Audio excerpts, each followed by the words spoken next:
Cop forced elderly black woman to kiss his boot, and what her son will do will shock you. When a federal judge decides to take justice into his own hands, not even the law can stop his revenge. On a Sunday afternoon in Chicago, Mrs. Beatrice Johnson, a 75-year-old black woman, was sweeping the sidewalk in front of her modest home in the South Side, as she had done every day for the past 40 years. What she didn't know was that this day would forever change the lives of her family, especially that of her son, Dr. Michael Johnson, a respected federal judge in the state of Illinois. Folks, before we continue this mind-blowing story, hit that like button, turn on notifications, and comment your city below. This story needs to be shared. It all started when a police cruiser abruptly stopped in front of the residence. Officer Richard Miller, known in the area for his history of violence and racism, got out of the car angrily, claiming that Mrs. Johnson was dirtying the sidewalk.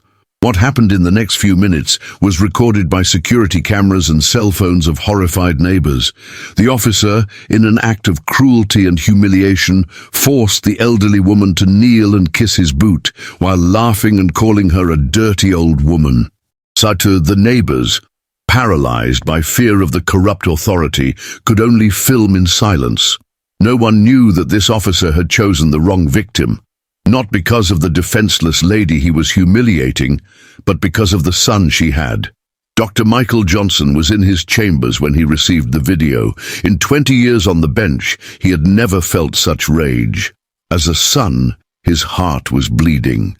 As a judge, his hands were tied by the system's bureaucracy. But there was a third option, a path that would forever change the meaning of justice in his life. What happened in the following weeks shocked the entire city of Chicago.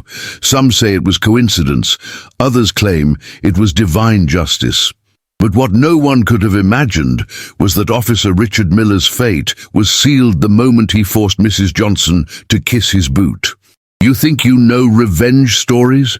Wait until you find out what a son is capable of when he sees his mother being humiliated. What do you think a federal judge, with all his knowledge of the judicial system, is capable of doing when he decides that the law isn't enough to serve justice? Dr. Michael Johnson had built his reputation over 2 decades as one of Chicago's most upright judges. At 45, his journey was an example of overcoming adversity. The son of a domestic worker, he studied in public schools and earned his place at Harvard Law School through sheer determination. His courtroom at the Dirksen Federal Building was known for fair and impartial decisions, with several rulings cited in important jurisprudence. Mrs. Beatrice Johnson, his mother, had worked her entire life as a housekeeper to ensure her son's education. Even after Michael became a judge and offered her a more comfortable life, she insisted on maintaining her simple routine in the old South Side house. "Son, our dignity is in our work," she often said. She was known and respected in the neighborhood for her kindness and the sweet potato pies she made for the local children. Officer Richard Miller, 38, carried a dark history in the police force. 3 administrative proceedings for abuse of authority, all mysteriously shelved. The son of an influential police captain, he always escaped punishment through his father's connections. His fellow officers feared him, and people in the neighborhood would cross the street when they saw him approaching. The humiliation of Mrs. Johnson happened on the very day the neighborhood was celebrating Juneteenth, a day of immense significance for the black community. She had prepared her famous pies for the church gathering when Miller appeared. The officer was particularly irritated that day. His ex-wife had just been granted full custody of their son, citing his violent behavior. The scene of humiliation was recorded by Mrs. Celia, a neighbor who lived across the street. From the windows of nearby houses, other residents silently recorded everything, fearing retaliation. The video reached Dr. Johnson through a neighborhood WhatsApp group while he was presiding over an important hearing. In court, Michael was known for his unshakable calm even in the most tense cases. But at that moment, something broke inside him. Years of witnessing the injustices of the judicial system, seeing powerful criminals escape on technicalities, all these frustrations came to the surface when he saw his mother on her knees. The news spread quickly through the corridors of the judiciary. Fellow judges offered support. Prosecutors suggested legal measures. But Michael knew that the system he had so long defended had deep flaws. Richard Miller was just the tip of an iceberg of corruption and impunity. In the days following the humiliation, Mrs. Johnson refused to leave the house. Her hands, once steady while making her pies, now trembled constantly. The trauma was evident in the frightened look she cast out the window whenever she heard a siren. Her son, silently observing his mother's suffering, began to devise a plan that would use all his knowledge of the judicial system, not to do justice, but to ensure his revenge would be perfect. What no one knew was that before becoming a judge, Michael had worked as an assistant in the police department's internal affairs division. He knew every loophole, every procedure, every blind spot in the system. And more importantly, he knew exactly where to find the evidence he needed to destroy not only Richard Miller, but the entire corruption scheme that protected him. The revenge that was about to unfold would not be quick or simple.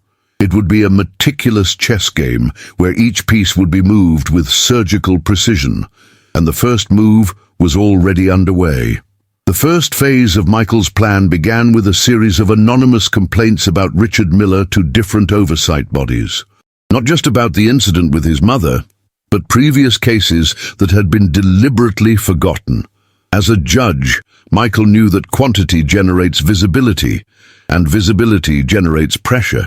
Simultaneously, using his contacts in internal affairs, he began to accidentally unearth archived cases against Miller. Cases of violence, extortion, and racism mysteriously resurfaced in different departments. The officer, who had always felt untouchable, began to realize that something was different this time. During a particularly tense afternoon, Miller was called to the Internal Affairs office.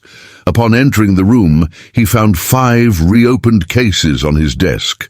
His father, Captain James Miller, for the first time couldn't make the accusations disappear. What he didn't know was that Michael had personally ensured that each case was assigned to different departments, making it impossible to cover up all at once. "You messed with the wrong federal judge's mother," whispered a colleague of Miller's in the precinct locker room. The rumor spread quickly, and the officer began to taste the fear he so enjoyed provoking in others. His patrols in the South Side were suspended, and an internal investigation was opened. But Michael knew this wasn't enough. While manipulating the administrative processes, he also investigated Miller's financial connections. He discovered accounts in the names of straw men, bribes from local merchants, an entire network of corruption that sustained not just Miller, but several other corrupt officers. The crucial moment came when Michael found evidence that Captain James Miller, Richard's father, had forged evidence in a homicide case years ago.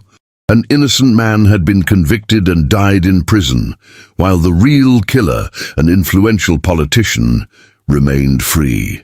Tension reached its peak when Miller, desperate, tried to intimidate Mrs. Johnson again. He drove to her house one night but found 2 court officers there, coincidentally collecting her testimony about old cases of police abuse. The message was clear. She was no longer alone. "You don't know who you're messing with," Miller threatened over the phone after discovering that Michael was behind the investigations. The judge just smiled as he listened to the recording of the call, another piece in his meticulous puzzle. At the courthouse, Michael's colleagues noticed a subtle change in his behavior. The always correct and protocol-driven judge now showed a special interest in cases of abuse of authority. His sentences, though still technically perfect, carried more weight when involving police officers. Mrs. Johnson gradually was regaining her routine, now discreetly protected by security cameras installed throughout the street. courtesy of a judicial determination by Michael for witness protection. Every move by Miller or his allies was recorded and documented. The pressure began to affect not just Miller, but his entire protection network. Other officers, fearing exposure, began to distance themselves. Captain James Miller, for the first time in his career, found himself powerless to protect his son. The fortress of impunity they had built was beginning to crumble. "Sometimes justice needs a little help to see more clearly," Michael commented during a dinner with prosecutors as another case against Miller was reopened. The noose was tightening, but the judge knew that the final piece of his plan was still missing, the one that would not only punish Miller, but destroy the entire system that allowed people like him to thrive. And that piece was about to come into play, in the form of a discovery that would make his mother's case seem small in comparison. During his meticulous investigation, Michael uncovered a disturbing connection. Richard Miller wasn't acting alone in his acts of violence. There was a group of officers, self-dubbed the Cleansing Squad, who met regularly at a remote bar in the South Side. There, they planned extortion and violence against residents of minority neighborhoods, primarily targeting black and elderly individuals. Among the evidence collected, the name of Jonathan Hawkins emerged, an influential real estate developer who financed the scheme in exchange for special protection for his companies. The same developer who, coincidentally, had cases pending in Michael's court. Hawkins was known for demolishing homes of humble families to build his projects, always with police backing. Meanwhile, Mrs. Johnson began receiving visits from other victims of the Cleansing Squad, elderly women, primarily black, who had gone through similar situations but never had the courage to report. Her backyard, once the scene of humiliation, transformed into a meeting point for people seeking the courage to face their aggressors. "Son, each story I hear breaks my heart," Mrs. Johnson confided to Michael one Sunday. "But now these women have hope." Without knowing it, she was providing more ammunition for her son's revenge plan, as each account was carefully documented and added to the case. At the courthouse, a young clerk named Sarah, who worked with Michael, began to notice strange patterns in the cases involving the Cleansing Squad. Suspicious dismissals, evidence that disappeared, witnesses who mysteriously changed their testimonies. Her curiosity almost cost her dearly when she was approached by officers one night, saved only by the casual arrival of an internal affairs patrol. Captain James Miller, realizing that his empire was beginning to crumble, tried one last gambit. He offered Michael a deal. He proposed to bury Mrs. Johnson's case and even ensure her early retirement with honors. In exchange, the investigations would cease. What he didn't know was that the conversation was being recorded, becoming yet another piece of evidence of systemic corruption. The situation became even more complicated when Richard Miller, pressured from all sides, began to show signs of losing control. He started drinking heavily and making public threats. One night, drunk, he revealed details to a colleague about an unsolved murder from 5 years ago, unaware that the colleague was already collaborating with Michael. Meanwhile, in the corridors of power, a silent war was unfolding. Conservative judges, allies of the old order, tried to block Michael's investigations, but he had built his reputation so solidly that attacking him publicly would be political suicide. The tension reached a new level when Mrs. Johnson found photos of herself being followed in her mailbox.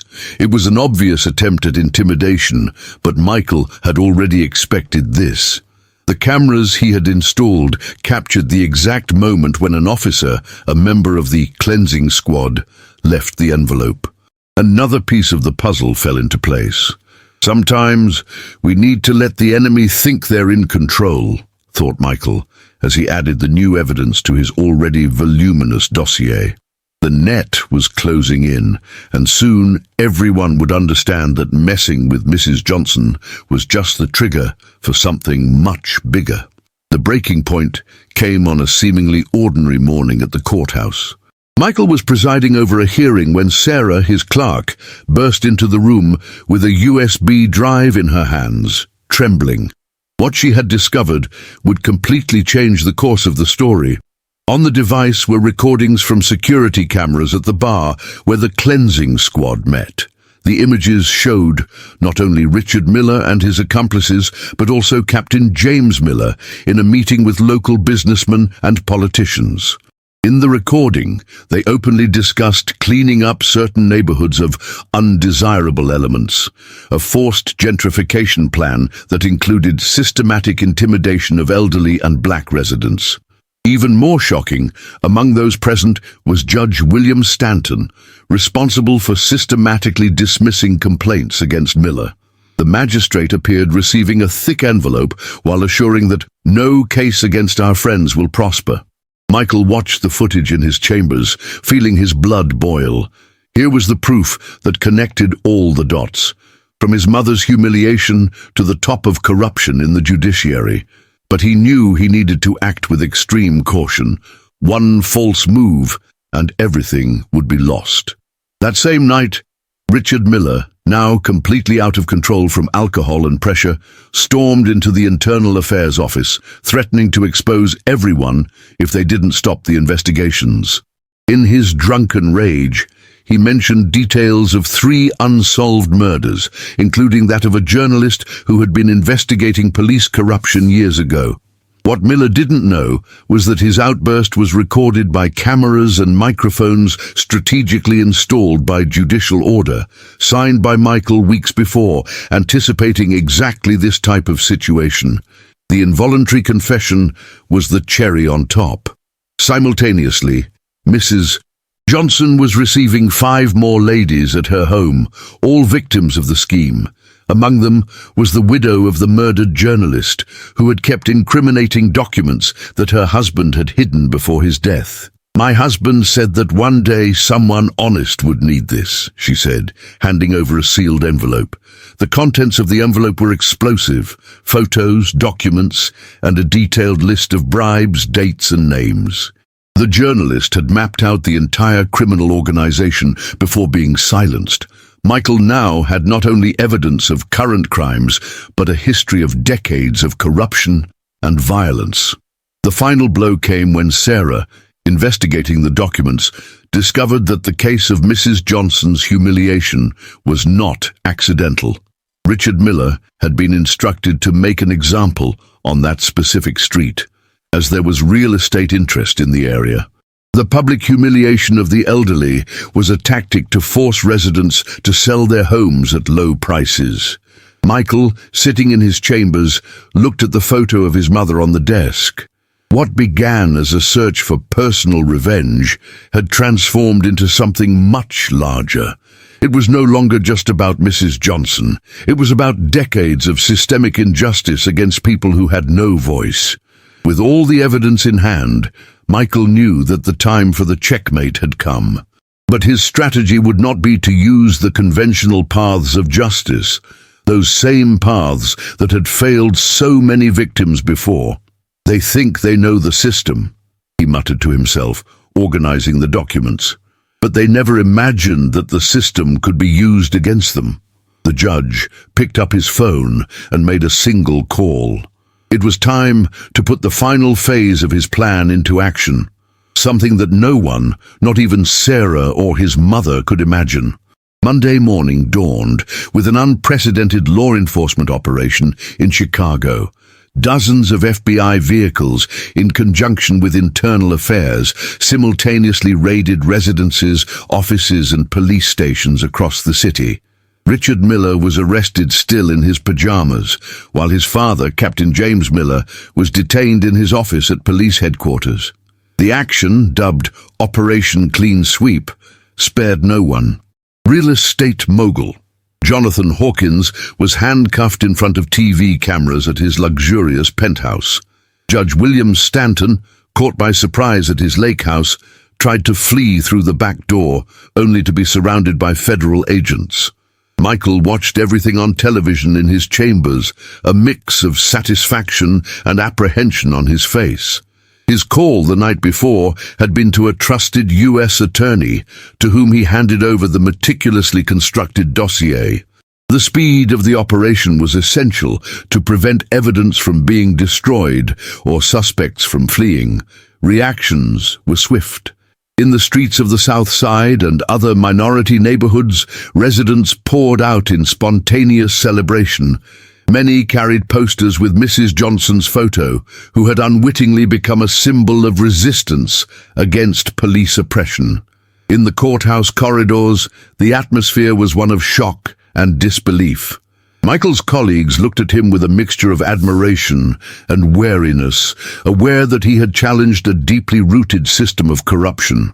Some more conservative judges were already murmuring about possible retaliation or investigations into Michael's conduct.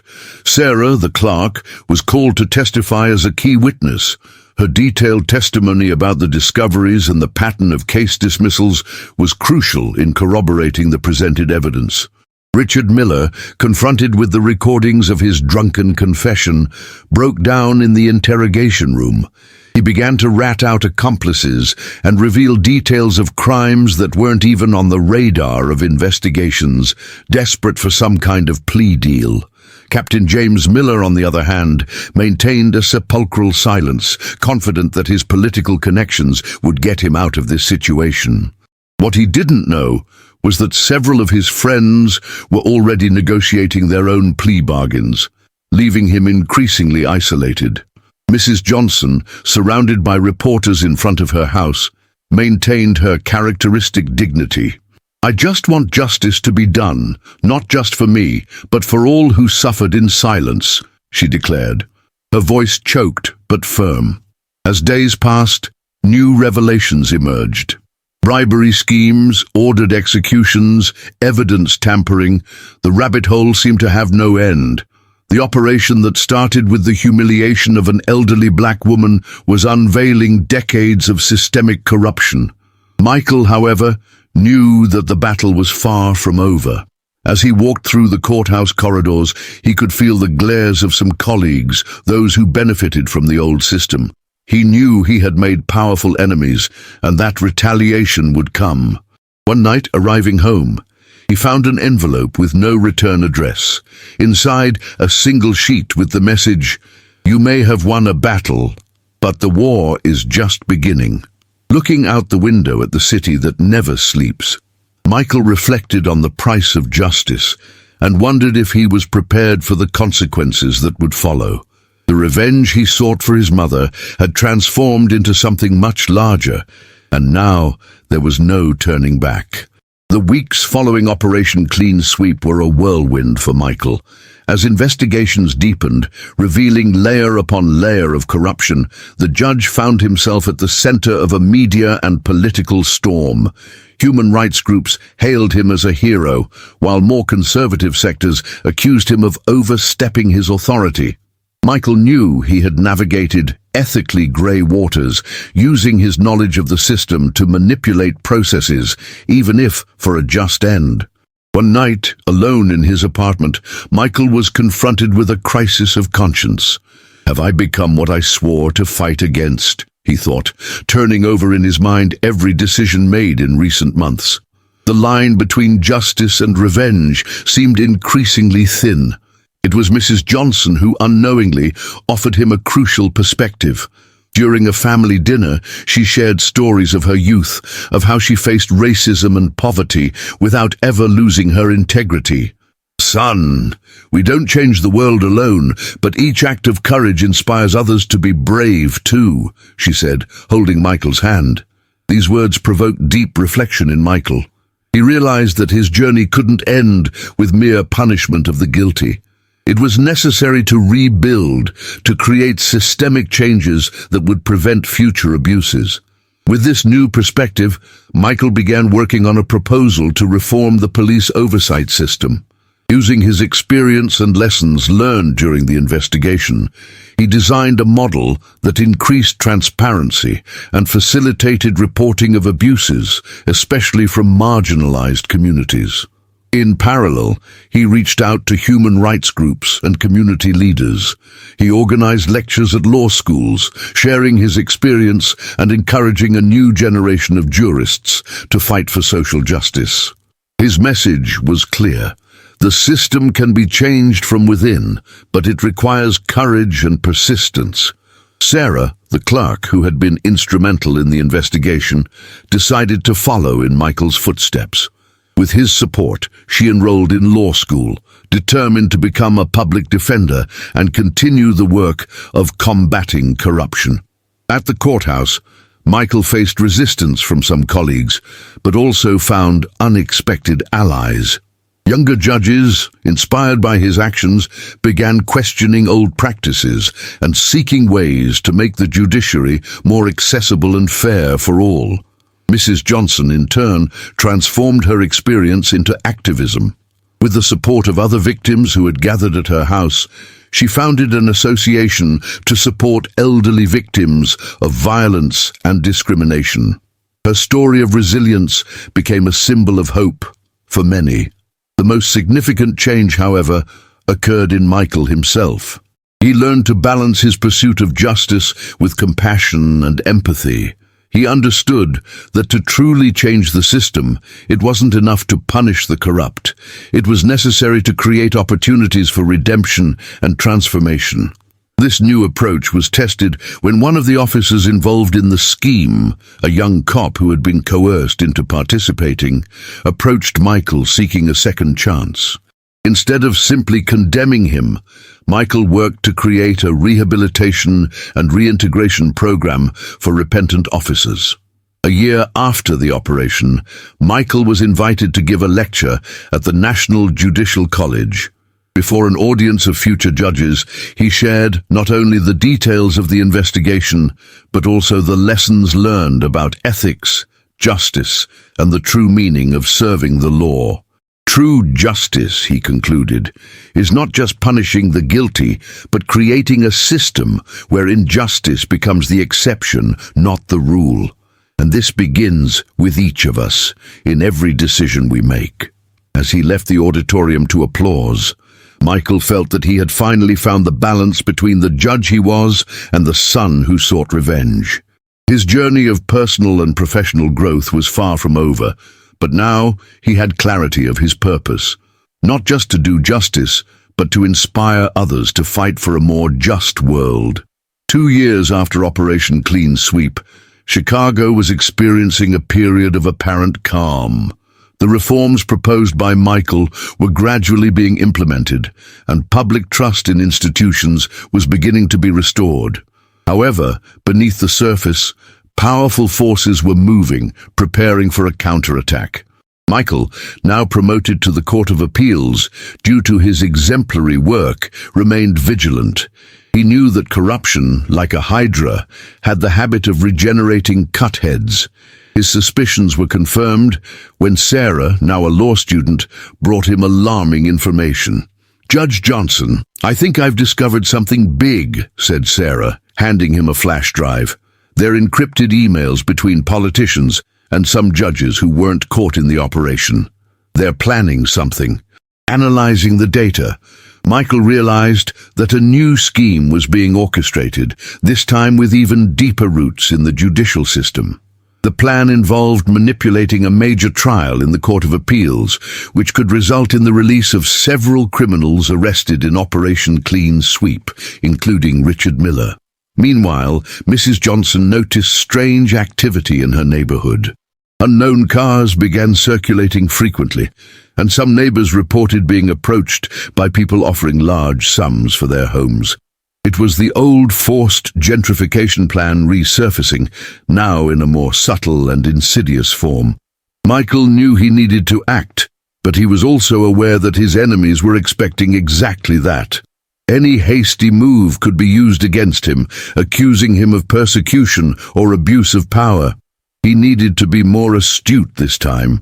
Gathering a small team of trusted individuals, including Sarah and some allied judges, Michael began to devise a meticulous plan. They needed not only to expose the new scheme, but to do so in a way that was irrefutable and left no room for accusations of improper conduct. "We can't make the same mistakes as in the past," Michael warned his team. "This time, every step must be absolutely legal and transparent. We're going to use the system against them, but within the rules." The strategy involved a combination of legal investigation, public pressure, and intelligent legal maneuvers. Michael knew that timing was crucial. They needed to act before the major trial in the Court of Appeals happened, but not so early as to alert the conspirators. Meanwhile, Mrs. Johnson and her residents' association mobilized to protect the neighborhood. They organized night watches, documented every suspicious approach, and sought support from honest city council members to pressure for an investigation into the house purchase offers. Tension grew with each passing day. Michael felt the weight of responsibility, not just for his career or his mother's safety, but for the entire justice system he had sworn to protect. He knew that what he was about to do could permanently change the legal landscape of the country. One night, on the eve of the day they planned to act, Michael had a frank conversation with Mrs. Johnson. "Mom, tomorrow we're going to face something big. It could be dangerous. Maybe it's better if you stay with a relative for a while." Mrs. Johnson looked at her son with a mix of pride and concern. "My son, I didn't run when they humiliated me. I'm not going to run now. Our fight is here, and we'll face this together." That night, as the city slept, Michael reviewed every detail of the plan. Tomorrow would be the decisive day, the moment when everything he had built and defended would be put to the test. With one last look at his mother's photo on his desk, he prepared for the battle that was to come. The stage was set for a confrontation that would shake the structures of power in Chicago to their very core. The day dawned tense in Chicago. At the Court of Appeals, the major trial that could potentially free the criminals from Operation Clean Sweep was about to begin. Behind the scenes, Michael and his team were preparing to execute their meticulously crafted plan. The court session began with the public gallery packed. Journalists, activists, and ordinary citizens waited anxiously, sensing that something important was about to happen. Michael, seated among the other judges, maintained a serene expression that masked the internal storm. The crucial moment arrived when the defense attorney, known for his questionable connections, began to present new evidence that supposedly proved the innocence of the accused. It was at this instant that Michael made his move. Rising, he requested to speak. "Your Honor, before these pieces of evidence are considered, I'd like to present a matter of order." With permission granted, Michael revealed his trump card, a complete dossier detailing how the new evidence had been fabricated, including recordings, emails, and insider testimonies. The courtroom erupted into chaos. The defense attorney, caught off guard, tried to protest, but Michael was prepared. "All of this evidence was obtained legally and is already in possession of the U.S. Attorney's Office," he announced, effectively blocking any attempt to suppress it. Meanwhile, in a coordinated action, federal agents were raiding offices and residences across the city, seizing documents and arresting key figures in the new corruption scheme. Among those detained were 3 judges from the Court of Appeals itself, caught red-handed accepting bribes. In the South Side neighborhood, Mrs. Johnson led a peaceful demonstration in front of the Residents' Association. Suddenly, luxury cars arrived, and men in suits tried to intimidate the residents. It was then that TV cameras appeared, broadcasting live the attempted coercion, exposing another facet of the criminal scheme. Back in the courtroom, the presiding judge, visibly shaken, tried to maintain order. It was then that Richard Miller, present for the trial that could have freed him, lost control. "You promised this wouldn't happen," he shouted at his lawyers, inadvertently confessing in public. Michael, maintaining his composure, continued presenting evidence. Each document, each recording, each testimony painted a devastating picture of systemic corruption. But the final blow came when he played a recording of the Court of Appeal's chief judge himself discussing the scheme with influential politicians. The silence that followed was deafening. The chief judge, pale, tried to defend himself, but his words sounded hollow in the face of irrefutable evidence. It was at this moment that Michael delivered his final speech. Ladies and gentlemen, what we see here today is not just the trial of a few individuals. It's the trial of a system that has long failed the citizens it swore to protect. Today, we have the opportunity to rewrite this story, to show that justice can prevail over corruption, that truth can overcome lies. Michael's words reverberated through the courtroom and, thanks to live broadcasts, throughout the city. In the streets, crowds formed spontaneously, applauding and calling for justice. The chief judge, seeing that there was no way out, announced with a trembling voice, "This session is suspended. All related cases will be reviewed, and a full investigation will be conducted." As police entered to escort the accused, including members of the judiciary itself, Michael exchanged a significant look with Sarah. They had succeeded. The corrupt system that seemed untouchable was finally crumbling.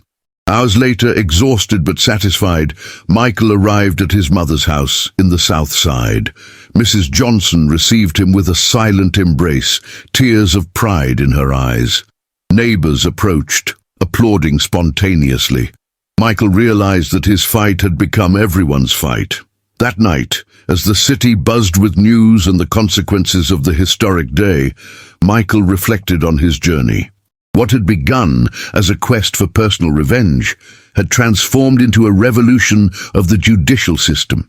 He knew that the road ahead would still be long and difficult, but for the first time in a long time, he felt genuine hope for the future. Justice, so long denied, had finally prevailed. In the weeks that followed the historic day at the Court of Appeals, Chicago experienced a true revolution in its judicial and police systems. The operation led by Michael not only exposed systemic corruption, but also catalyzed a series of long overdue reforms. Richard Miller and his accomplices, including the corrupt judges and involved politicians, were sentenced to long prison terms. The trial, broadcast live to the entire country, became a landmark in the fight against impunity.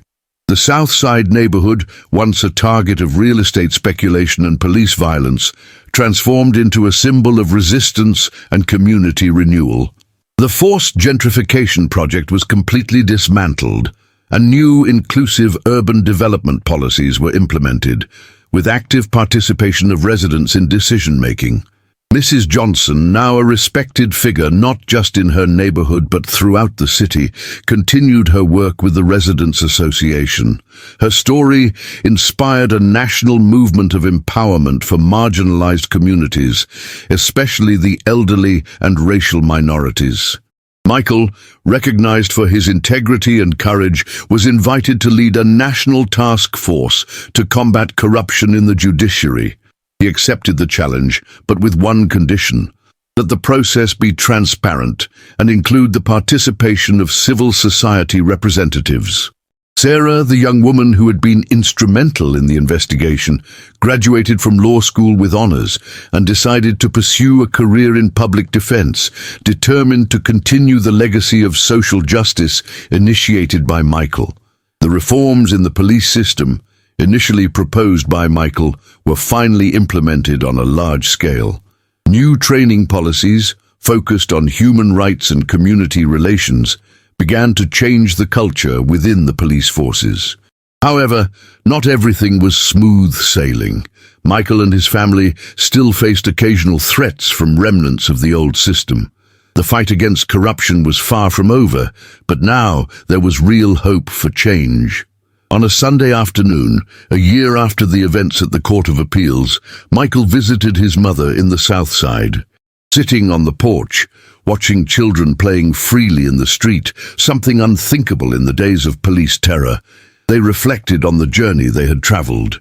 "You know, Mom," said Michael, "when all this started, I just wanted revenge. But I learned that true justice is something much bigger. Mrs. Johnson smiled, holding her son's hand. "You did more than justice, my son. You gave hope to people who had long lost faith in the system." As the sun set over Chicago, Michael felt a peace he hadn't experienced in years. The city still had its challenges, but now there was a clear path to a more just and equal future. And it all started with an act of courage from a black woman who refused to be silenced. 5 years later, Chicago had become a national model for judicial and police reform. Michael, now U.S. Attorney General, continued his fight for a fairer system. Mrs. Johnson, at 80, was a respected figure, often invited to speak about resistance and dignity. The South Side neighborhood flourished, becoming an example of community development. Michael and Mrs. Johnson's story was taught in schools as a case of social transformation through individual courage and collective action. As the city evolved, a new generation of leaders, inspired by this journey, was rising, promising to continue the legacy of justice and equality. So what did you think of this incredible story? If you've watched this far, don't forget to comment, "I watched until the end," to show your support. Your opinion is super important to us. What lessons can we learn from Michael and Mrs. Johnson's journey? How can we apply this courage in our own lives and communities? Don't let this reflection end here. Share this story with friends and family. Together, we can inspire real changes in our society. And don't forget to click on the video that appears on the final screen. We have more amazing stories waiting for you.